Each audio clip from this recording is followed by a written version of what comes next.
U Smederevu je protekle sedmice bila viša otkupna cena tovnih bikova simentalske rase preko 500 kg. Cena ove kategorije goveda iznosila je 270 dinara po kilogramu žive mere. U klanicama na području Loznice zabeležen je rast otkupnih cena tovne junadi od 350 do 480 kg, kao i krava za klanje simentalske rase. Otkupna cena krmača za klanje bila je više u odnosu na poslednju sedmicu novembra meseca u klanicama na području Južnobanatskog regiona.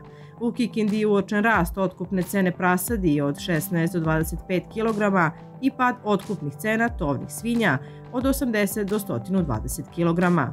U klanicama na području Šumadijskog regiona došlo je do rasta otkupnih cena obe kategorije tovnih svinja i krmača za klanje.